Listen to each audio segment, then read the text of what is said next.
like over in America here, the progenitors of this nation have been changed many times. They say that the pen is mightier than the sword. And in some cases, the pen can be mightier than the sword, because what happens is you can write people out of history. One thing you can't write out of history is you cannot write spirit out of history. And so spirit does actually speak to some people. You might not know what it is, but guess what? The reason you don't know what it is because you don't have it. You're lacking. But if you do have spirit, then you're not lacking. Different kinds of spirits. I'll tell you a story that I was told. I was told that there was great energy on this earth. A lot of people don't understand that, because they feel that great energy means it's the total energy, it's the real energy, it's the energy that is making you who you are. The life that you have is that energy, all kinds of like spirits, energies. But what you have to understand is that energy is left here for the earth. Different types of energy. I'm talking energy. When I say energy, I mean electric, pulses, all types of energy. Spirits were left here. Now, people draw on these energies and they feel like they're a certain person. They feel like they're a certain way, you know what I mean? Like, I'm this person because of this energy, because of this spirit. That's not the spirit you were supposed to choose. That's not the energy you were supposed to choose. But you got a free will to do that. You got a free will to choose if you want to be with your family or not. You see what I mean? Because family gets separated from each other.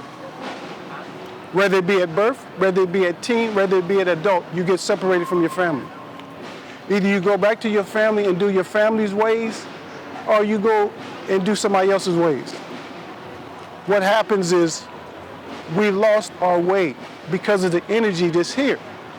So we lost our way. You might not believe in Creator. But you have to understand what I just said. I said belief. Anytime when a child believes, it can be true or it doesn't have to be true.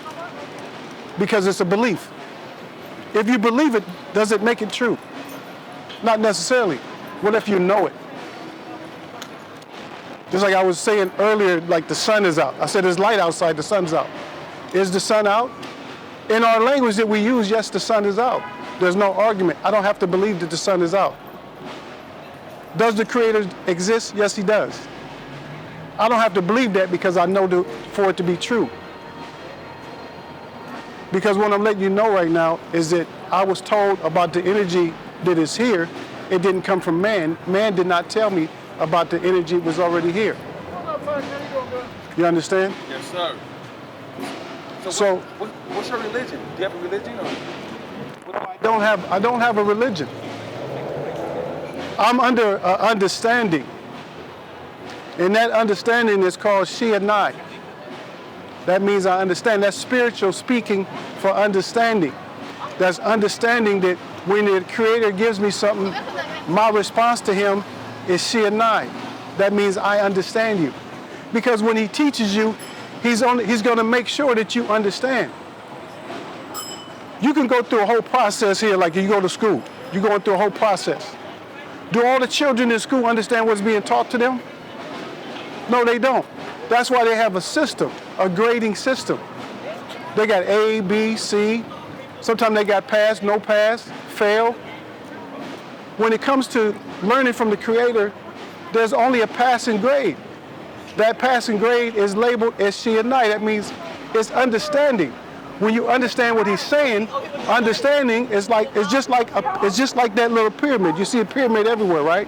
You divide that pyramid into 3 parts. The pyramid goes like this. It's make an equilateral pyramid, right?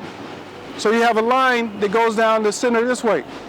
Then you center it up this way. You have a line that goes down this way at the bottom. So it makes 3 parts. Those 3 parts, actually, those are mathematical or multiplication solver right there. Your solution is at the top. People don't understand that. So if I put 3 in the top and I put 1 on this side, you automatically know if it's plus that 2 goes on the other side because 1 plus 2 equals 3. Same thing with multiplication. If I have 3 on this side and I have 2 on this side, then I know if it's multiplication, 3 times 2 is 6. That means the wisdom is 6. The understanding, in this case, we'll put it on this side. So the understanding is 3. The knowledge is 2. And that's how this science of understanding works. Since man does not have the wisdom, Creator has the wisdom, all we can have is one of those parts at the bottom. We need 2 of those. Good question, Eagle Face. So where is your science coming from? Where's it drawn from? Well, that came directly from the Creator. Because you have to have, see, the thing is, like I gave it to you. I gave you the understanding. So if you understand what the wisdom teller is giving you, put it in that little pyramid, which the wisdom would be at the top, right? So the wisdom giver is up here. He's giving you information, so you understand what he gave you, right? So now if you understand what he gave you, now you have the other part of the equation. Now you have the knowledge. You see what I mean? So if you multiply knowledge and understanding, then you have wisdom. It's still mathematical. It still comes out, and the formula will still come out the same way. But the problem with us being here is that we don't have the wisdom. We don't have the wisdom. See? We do have wisdom. So he's like, why don't we have wisdom? But we have man's wisdom. Man's wisdom is different than the Creator's wisdom. So what's the quest that you had to go through in order to obtain and ascertain this wisdom? Well, it's actually built, like I was saying earlier, it's actually built inside of us. Some of us have it, and I can't speak for everybody. But I'm drawn to those who have it. And my message to those that have it is to open up your heart. And not the kinetic cardio pump that you have here. Because that circulates blood to keep you alive. That's not the heart. The heart is going to be that's the spiritual part. That's the spiritual part of your mind. Which is, like I was explaining earlier, when you come out of the womb, that's your safe haven. You're in that womb, you're connected to an umbilical cord. But guess what? You have an umbilical cord attached to you that you don't even see when you're born. That's your spiritual umbilical cord. See? But we have severed our own self from our spiritual umbilical cord. And once you sever yourself from your spiritual umbilical cord, then you're lost. That's where you're lost. That's why they talk about you being lost, because you're not spiritually connected anymore. And once you get spiritually connected, then that way you can open up what is called your heart. You can open it up. Your instructions or your commandments started off as only one thing. And that was to do what I asked you to do. That was your only commandment. That's still the commandment that you need to open up your heart, because that's the instructions I was given to give to you. My instructions was to tell you to open your heart and learn the truth. How do you learn the truth? Because there's only one truth teller. There's only one truth. Truth does not argue. Anything that I told you so far, you're not going to really argue with. Because even if you look in electronics, you will see that triangle that I just told you about. They use that same triangle in mathematics. You can use that same triangle to figure out stuff. You can plug in your equations just with that triangle. So we got to put ourselves back in that type of a triangle to where we get spiritually connected so we can get the understanding of the truth. We live a lot better when you understand the truth. And a lot of this, like I said, is put inside us. It's already in you. All the engineering is already in there. You got to open up to be able to do this. You have to open up yourself. People wonder how I do a lot of things that I do. They say, how you know so much, how you do so much? It doesn't come from me. I take zero credit for anything that I do. I don't even take credit right now that I'm speaking with you. I don't even take credit for that. Because it was something that I promised I said I would do. And so that's why I'm talking to you. Because it's something that I said I would do. Because I was asked to tell you to open your heart and learn the truth. I never said open a book. Because if you open a book, who wrote those words in the book? Your history or your story that you tell is only truthful as the storyteller himself. So if the storyteller told you a complete lie, then your scholarship is based off of nothing but lies. Make sense? So what's the process of spiritual evolution? All right, brother. As far as the evolution is, you have to get past the very first step. You always got to get past the first step. If you never take the first step, then there's no second step for you. So evolution is easy. Man makes everything complicated, but it's so simple. And when you put distractions everywhere, so what happens is they put distractions everywhere. And when you put distractions everywhere, you're not going to be able to focus and get done what you need to get done because there's distractions everywhere. Everywhere. There's different stories everywhere. If there wasn't different stories everywhere, then you could walk a straight line. You could be on a path, but you cannot because there's distractions everywhere.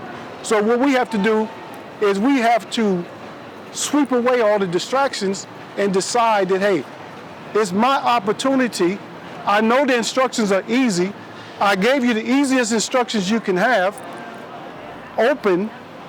So if you're open, you can receive, right? If you're closed like this, you cannot receive.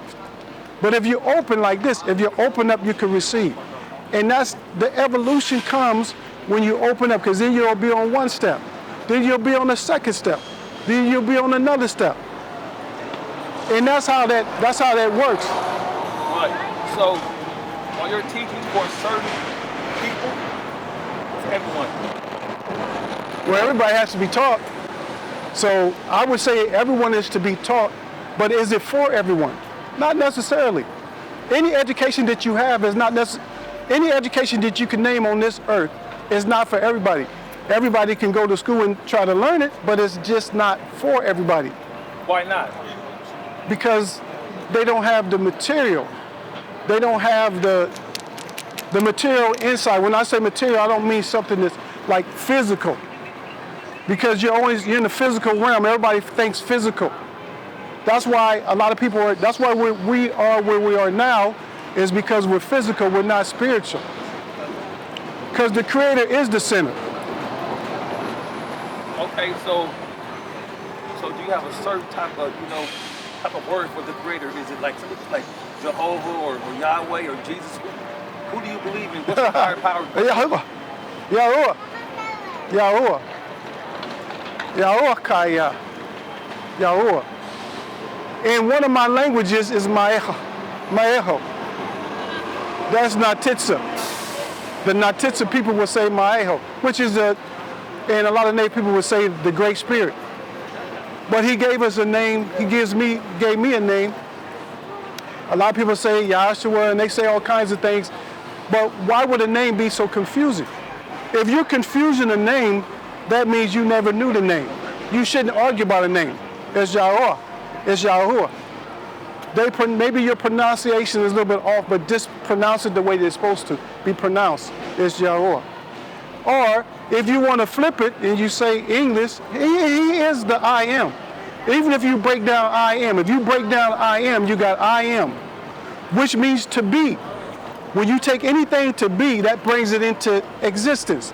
I am who or that I am. To be. I'm the one that makes anything that it is to be. I'm the one that makes it. So you can use that, and they do have that they do actually have that broken down in the Bible. Now people might argue and tell you other words, but guess what? That's what he gave to me. He said, I am. See, one thing you don't understand, and I know you don't understand it because you're breathing and you're young and you're youthful and you're running around. You can jump, you can flip, you can do all these things. all these wonderful physical things that you really feel like you're never going to get old, you're always going to be able to do it. It's not true. Because one thing is, whether you believe in evolution or whatever you believe in, that's your belief. I know that you got a breath, and you are working off that breath from the time you are breathing until the time you stop breathing, till the time you actually expire from this earth. Because you are only a being of a breath. That's all you are. You're a being from a breath. That's it. That's all you got. Prove me wrong. Anybody who's came here has left here because you are just working off of a breath. The breather is the creator. He is the breather. He doesn't expire like you expired. He's the breather. He allows breath. And these teachings are based on what? It's based on knowledge. Remember, I gave you that pyramid earlier.